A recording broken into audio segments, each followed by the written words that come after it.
મોટે ભાગે માણસોની એવી જ એક માન્યતા છે કે હવે નીતિ રાખી કે સુખિયા થવાય નહીં. પણ યાદ રાખજો, ભગવાન અનીતિવાળાના ક્યારેય હોતા જ નથી. ધીરજ રાખવી પડે, શાંતિ જાળવવી પડે, શ્રદ્ધા રાખવી પડે.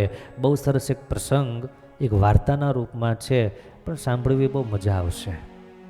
એક 30-35 વર્ષનો એક યુવાન કામ શોધવા માટે, મજૂરી શોધવા માટે આમથી આમ ધક્કા ખાતો હતો. સવારનો નીકળેલો માણસ, બપોર પડી ગયેલા, પણ કોઈ મજૂરી મળેલી નહીં.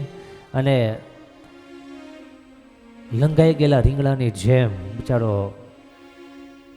ઘરે જવા માટે જ્યારે નીકળો અને મરતા મરતા પગ ચાલતા હતા, ત્યાં બરાબર પાછળથી અવાજ આવ્યો, એલા ભાઈ, કોઈને મજૂરી જોઈએ છે? કોઈને કામ જોઈએ છે? અને પાછું વળીને જોયું, આંખમાં ચમક આવી ગઈ, કારણ કે એને જોતું હતું એને મળતું હતું. પાછળ વાળીને જોયું, કમરથી વળી ગયેલા એક વૃદ્ધ વ્યક્તિ, એની પાસે 3 ગાસડીઓ હતી. અને એમણે કીધું, બે તારે કામ જોઈએ છે? તો કે હા. શું કરવાનું છે? બસ આ 3 મારી ગઠરીઓ છે, આ 3 પોટલાઓ છે, એ તારે ઉપાડવાના છે. એમાંથી 2-3 ઉપાડી લઈશ, 1 પોટલું તારે ઉપાડવાનું છે, કારણ કે મારી ઉંમર થઈ ગઈ અને વજન મારાથી આટલું બધું ખમાતું નથી. હું તને પૂરી મજૂરી આપીશ, પણ આ તારે લઈને અને ચાલવાનું છે. પેલો કે કંઈ વાંધો નહીં, એક તો તમે વડીલ છો, વૃદ્ધ છો, એમ પણ મારી ફરજ બને, એમાં પણ મારે મજૂરી જોઈએ છે. તમે મજૂરી આપવા તૈયાર છો? અવશ્ય, ચાલો. એક પોટલું પોતાને માથે મૂક્યું, પણ જેવું હાથમાં લીધું એટલે એની ધારણા કરતાં વધારે વજનનું હતું. પોટલાનું વજન બહુ ઝાઝો, એટલે આમણે વિચાર કર્યો, આમાં હશે શું એટલું બધું? વિચાર કરવા માંડ્યો ત્યાં પેલા તરત વડીલ જે સાથે હતા, વૃદ્ધ, એમને કીધું, વિચાર એ કરે છે ને આમાં શું છે? આમાં રૂપિયા છે, રૂપિયાના સિક્કા છે, રૂપિયાના સિક્કા છે. પણ મને એમ થતું તો તું કોઈ અજાણ્યા માણસને કેમ આપવું, પણ મારાથી ઉપડે એમ નથી, એટલે ના છૂટકે હું તને આપું છું. પણ તું કાંઈ તારી બુદ્ધિ બગાડીશ તો નહીં ને? તું બીજું વિચારીશ તો નહીં ને? એટલે આને તરત જ કીધું કે ભાઈ, હું એવો તમને લાગુ છું બેઈમાની કરું એવો? ભાઈ, મારું કામ છે આ તમારો વજન ઉપાડવાનું, અને આને હું વજન માનું છું, રૂપિયા માનતો નથી. આ રૂપિયા નથી માનતો, વજન માનું છું. અને તમે મને એમ પહોંચાડવાની રકમ આપો છો, એ રકમ મને પૂરતી છે. સારું, તો વાતો બહુ સારી સારી કરે છે કે હા. આગળ ચાલતા ચાલતા ચાલતા નદી આવી. નદી આવી, આ પેલો માણસ નદીને પાર કરવા લાગ્યો. યુવાન પેલા વૃદ્ધ હતા ત્યાં ઊભા રહી ગયા. 25-30 ડગલા આગળ ગયા પછી પાછું વાળીને જોયું કે પેલા વડીલ કેટલે પહોંચ્યા, એ કિનારે ઊભા હતા. એટલે આમણે કીધું કે હાલો, ઊભા કેમ રહી ગયા? તું જો, મારી કમર દુખી ગઈ અને આ વજન સાથે આ પાણીના પ્રવાહમાં મારાથી ચલાશે નહીં. શું એક તું બીજું પોટલું લઈ લઈશ? હું તને બીજા 2 રૂપિયા આપીશ, કંઈ વાંધો નહીં. પણ મારું મન માનતું નથી. કેમ? કારણ કે આમાં ચાંદીના સિક્કા છે, અને તું લઈને ભાગી જા તો? આણે કીધું કે વડીલ, હું એક બહુ મોટા શેઠને ત્યાં હતો, અને એને ત્યાં મુનિમ હતો, પણ શેઠ મને અનીતિ કરવાનું કહેતા હતા. જે એની પાસે માણસો ઉધારે લઈ જતા હોય એના ચોપડામાં છેકછાક કરવાની, એમાં ઘાલમેલ કરવાની મને વાત કરી, અને એ મને પસંદ નહોતું. અને એના માટે મેં દુકાન છોડી દીધી, કામ છોડી દીધું, અને નીતિમાં રહું છું, ઈમાનદાર છું, એટલા માટે તો હેરાન થાઉં છું. આવી બધી મેંડો વાતું કરવા. એટલે ભલે વડીલે કીધું, તે પાછી એક બહુ સારી વાત કરી, પણ મને કેમ મનાય? ખેર, મારી પાસે બીજો કોઈ ઉપચાર નથી, માટે લે આ બીજું પોટલું. 2 પોટલા આ મજૂરે પોતાના માથા ઉપર મૂક્યા, હાથમાં લીધા, અને ધીમે ધીમે આહિસ્તા આહિસ્તા ચાલતા ગયા. પેલા વડીલ ધીમે ધીમે એક પોટલી એની પાસે રહી. ચાલતા ચાલતા ચાલતા સામે કિનારે પહોંચી ગયા. થોડાક ચાલ્યા અને ત્યાં થોડો પહાડ આવે, થોડું ચઢાણ આવે. ચઢાણ આવતા વડીલ પાછા ઊભા રહી ગયા. પેલા માણસે કીધું, દાદા કેમ થશે? દાદા કે છે, હવે તો બિલકુલ ચલાય એમ નથી, જરાય વજન મારાથી ઉપડે એમ નથી, પણ હવે મારે તને અપાય એમ પણ નથી. દાદા વધારે રૂપિયા નહીં લઉં, બસ તમે મને જેટલા રૂપિયા આપવાનું કીધું છે એટલા જ રૂપિયા લઈશ. આપો ત્રીજું પોટલું મને, હું ઉપર ચડાવી દઉં. દાદા કહે કે ના, કારણ કે આમાં સોનાના સિક્કા છે. પહેલામાં રૂપિયા હતા, બીજામાં ચાંદી હતું, ત્રીજામાં સોનાના સિક્કા છે. અને મારું મન માનતું નથી, તું લઈને ભાગી જઈશ તો? પેલો માણસ ખડખડાટ હસવા માંડ્યો કે કાકા મારે ભાગી જવું હોય તો એક પોટલું લઈને ભાગી ન ગયો હોત, ચિંતા કરવામાં આપી દો મને. દાદા કે સારું, હવે તારા ઉપર મેં છું, તું કેટલો ઈમાનદાર છો એ તો છેલ્લે નક્કી થશે. અરે તમે મારા પરીક્ષા કરવાની કોઈ જરૂર નથી. વાતમાં બહુ હોશિયાર હતો અને ત્રીજું પોટલું પણ દાદાએ આપ્યું અને કીધું કે જો આ ત્રણેય પોટલા લઈને ઉપર ચડી અને આગળ મારી રાહ જોજે, આપણે સાથે જ જશું. સારું, 3 પોટલા લીધા અને મનમાં જેવા 3 પોટલા, 3માં પણ ત્રીજું પોટલું કયું? સોનાના સિક્કા. શાસ્ત્રમાં લખ્યું છે કે સુવર્ણમાં કડીનો વાસ છે. જો બુદ્ધિ ભ્રમિત થાય, બુદ્ધિ ભ્રષ્ટ થાય, એમના માટે આ વાત છે કે સુવર્ણમાં કળિયુગનો વાસ છે. જેવા સોનાના સિક્કાની પોટલી હાથમાં આવી અને માંડો રંગીન સ્વપ્નાઓ જોવા. આખી જિંદગી મજૂરી કરી કરીને મરી જાઓ એટલું મને મળે નહીં. મારી ઘરવાળી મને વારે વારે મેના ટોણા મારતી હોય, તે કંઈ જિંદગીમાં કર્યું નહીં, 2 પૈસા કમાઈ શક્યો નહીં. આજે આટલા રૂપિયાને આપી દઉં, જિંદગીમાં કોઈ દિવસ બોલે નહીં. અને મારે આખી જિંદગી સુધરી જાય અને સરસ મજાના બંગલો બનાવું, મહેલ બનાવીશ અને મહેલમાં રહીશ, સરસ મજાની ઘોડાગાડી લઈશ, માંડો સ્વપ્નાઓ જોવા. આ દુનિયામાં તમે જુઓ, સ્વપ્ન જોવાની કોઈ કિંમત નથી. બહુ સરસ સ્વામી વિવેકાનંદે વાત કરી છે, વચમાં એક વાત કરી દઉં.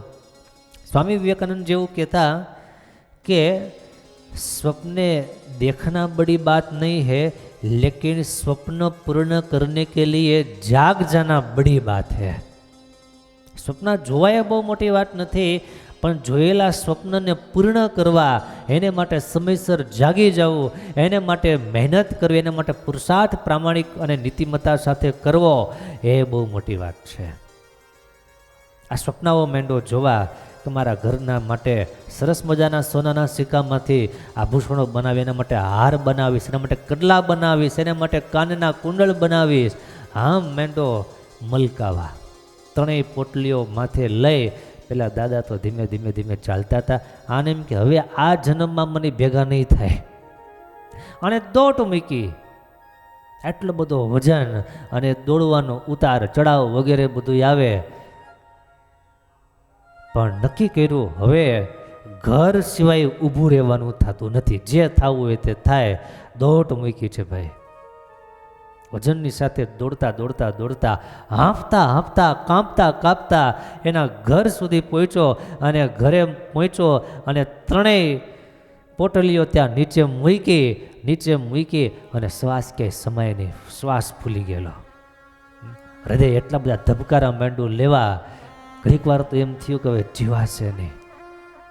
ઘરના તરત આવ્યા, શું થયું? એને માંડા એના હાથ ફેરવા, એને જરાક પ્રેશર દબાવ્યો, ગમે એમ કરીને ઘણીક વાર શાંતિ આપી, સૂઈ જ ગયો. ઘડીક વાર આંખો બંધ કરી દીધી. થોડીક વારે થોડી રાહત થઈ એવું લાગ્યું અને પછી ઊભો થઈને કહે છે, આજ પછી મને કોઈ દિવસ કહેતી નહીં કે રૂપિયા નથી કમાતા, કે રૂપિયા નથી, હું કર્યું મારા માટે, ક્યારેય કહેતી નહીં. તે તમે હું એટલું મોટું કામ કરીને આવ્યા છો, હું કામ કરીને આવ્યો છું એનો જવાબ મારે નથી આપવો. આ 3 પોટલાઓ ખોલ, આ 3 પોટલાઓ ખોલ, તારા જવાબ તને મળી જશે. શું છે પોટલામાં, તું ખોલ તો ખરા. એની ઘરવાળીએ પેલું પોટલું ખોલ્યું અને જ્યાં પોટલું ખોલ્યું અને ત્યાં અંદર માટીના સિક્કાઓ હતા.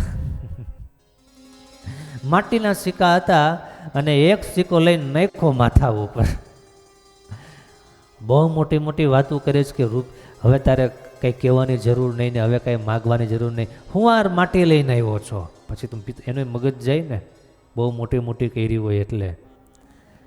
એક સિક્કો માર્યો તે માટી તૂટી ગઈ અને આની આંખો પોળી થઈ ગઈ. આ શું? વિચાર આવ્યો કે ભાભો બહુ પાકો છે, એણે 3 પોટલામાં 1 પોટલામાં જ કંઈક રૂપિયા હોનું જે રાખવું હોય છે એને રાખ્યું હોય છે, બાકીના 2 પોટલા તો ખાલી બહાર માટે રાખ્યા હશે. એટલે એ મને આપતો હતો અને વજન એની પાસે, હોનું એની પાસે રાખતો હતો. એક એમને બીજું પોટલું ખોલ, બીજું પોટલું ખોલ્યું ત્યાં એમાંય એ જ રીતના માટીના સિક્કા, માટીના ઢેફા, એ સિવાય બીજું કાંઈ નહીં. ત્રીજું પોતાને હાથે ખોલ્યું અને એમાં પણ માટીના જ સિક્કા બધા હતા, પણ એમાં પત્ર લખેલો હતો. એ પત્રમાં એવું લખાયેલું હતું કે આ એક નાટક હતું અને આ નાટક બીજા કોઈએ નહીં પણ સ્વયં રાજા દ્વારા કરાયેલું નાટક હતું. રાજ્યના એક ખજાનચીની જરૂર હતી, ખજાનાના રખેવાળની જરૂર હતી, એટલે એક ઈમાનદાર સુરક્ષા મંત્રી એની શોધખોળ ચાલુ છે અને એ પરીક્ષામાં જે પાસ થઈ જાય એને સ્વયં મહારાજ સુરક્ષા મંત્રી પદે એને નિયુક્ત કરવાની એમની તૈયારી હતી અને તમે એમાં નાપાસ થયા છો એવું પત્રમાં લખાયેલું હતું. અને પરીક્ષા કરનાર જેને તમે બુઢા વૃદ્ધ માનતા હતા એ બીજા કોઈ નહીં પણ સ્વયં આ દેશના મહારાજ હતા. તમે ભાગી અને અનીતિ જે કરી છે, અધર્મ કર્યો, વિશ્વાસઘાત કર્યો છે, એના બદલામાં તમને આ માટીના સિક્કા મળે છે. જો જીવતા હો તો એકવાર એની સામે નજર કરી લેજો અને એકવાર તમારા હૃદય સામે નજર કરી લેજો. આ તમે પોટલા લઈને ભાગ્યા ન હોત તો તમને મંત્રી પદ મળવાનું હતું. પેલા માથે હાથ મૂક્યો ને માથું કૂટ્યું કે આપણા વડીલો જે વાત કરી ગયા છે એ વાત એકદમ સાચી છે કે જે ક્યારેય પણ નીતિના માર્ગ ઉપરથી ડગે નહીં, એને જ ભગવાન મદદ કરે છે, એની જ ભગવાન રક્ષા કરે છે. ભગવાન એવાઓનો જ આખિરકાર ધ્યાન રાખે છે. ભાઈઓ, આ વાર્તા છે બહુ નાની એવી પણ બહુ મજાની છે. ઘણું બધું સારું એમાંથી આપણને પ્રેરણા પિયુષ પ્રાપ્ત થાય છે. શોર્ટકટમાં કમાયેલો રૂપિયો ક્યારેય લોંગ ટાઈમ રહેતો નથી. અને બીજી વાત કે પૈસા કમાવાનો સારો બીજો કોઈ શોર્ટકટ હોતો પણ નથી. સુખની સાથે શાંતિ, સમૃદ્ધિની સાથે આનંદ, આ બંનેની પ્રાપ્તિ કરવી હોય, આ બે દ્વંદ્વ જોતા હોય તો એના માટે નીતિમત્તા પરમ આવશ્યક છે. જેના એથિક્સ જેટલા ક્લિયર હોય, જેનું હૃદય જેટલું શુદ્ધ હોય, એટલા જ ભગવાન એને મદદરૂપ થાય છે. એના જીવનમાં આવેલી તકલીફ, મુશ્કેલી, પરિસ્થિતિને ભગવાન દૂર કરે છે કોઈને કોઈ પ્રકારે. આ શ્રદ્ધા હોવી જોઈએ, ભગવાનના ભક્ત હોવા જોઈએ અને નીતિના માર્ગે આપણે ચાલનારા હોવા જોઈએ. થોડી ધીરજ જોઈએ. આ વાર્તા એ માત્ર કહાની માત્ર નથી, પરંતુ આપણી આંખો ઉગાડવા માટેની એક બહુ મોટી સંહિતા છે. જો સમજાતું હોય, સ્વીકારાતું હોય, કોઈ પણ ફિલ્ડમાં હોય, એમાં ભગવાનનો ડર રાખીને, નીતિમત્તા રાખીને જો કાર્ય કરવાનો અભ્યાસ કરશો તો ભગવાન તમારી સાથે રહેશે. હા, એ વાત અલગ છે. દુનિયામાં તમે ઘણા બધા એવા જોયા હશે લોકો કે ખોટું કરીને, અધર્મ કરીને, કોકને હેરાન કરીને, ગળા કાપીને પણ રૂપિયાવાળા થયા હશે. પણ યાદ રાખજો, એ ક્યારે સુખવાળા નહીં થયા હોય, સંપત્તિવાળા થયા હશે. સંપત્તિ પણ 2-5 દિવસની જ મહેમાન, એ લાંબો સમય પણ ટકશે નહીં. આ દુનિયામાં ઘણા બધા એવા રૂપિયાવાળા છે, પણ એટલા જ કુખ્યાત છે. જે કે નામ તો દાઉદ કરીને એક નામ આવે છે, આપણા ભારતના લગભગ હતો ને ભાઈ, દાઉદ. રૂપિયો પાર વગરનો, પણ કોઈ એને સારી રીતે બોલાવે ખરો? શું કામ? આખી દુનિયા જાણે છે કે એણે જે રૂપિયો જે ભેગો કર્યો, જે કમાણી કરી, એ કાંઈ નીતિનો રૂપિયો નથી.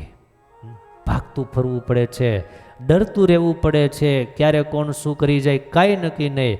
એને શાંતિ નથી. શાંતિ તો નીતિમાં છે, શાંતિ ભગવાનની ભક્તિમાં છે. માટે ભગવાનના થઈ નીતિમત્તાના માર્ગે ચાલી અને જે પ્રાપ્ત થાય એને હૈયેથી વધાવી લઈએ અને એમાં હળવાશ માનીએ તો સુખ છે.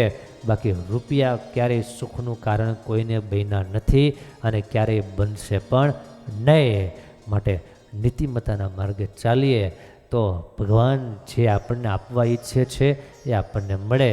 આ વ્યક્તિને એટલી મોટી પ્રાપ્તિ થનારી, એટલું મોટું પદ મળવાનું હતું, પણ નીતિ ચૂક્યો, ઈમાનદારી ચૂક્યો એટલે માટીના સિક્કા સિવાય કાંઈ હાથમાં માટીનો ઢગલો એની ઘરે થયો. હવે શું કરવાનું? એ બધાને બહાર ફેંકવા જવાનું. સુખ મેળવવું હોય તો ન્યાય અને નીતિ આ બે માર્ગ ઉપર ચાલવું, એવું સરસ આ શીખ આપે છે.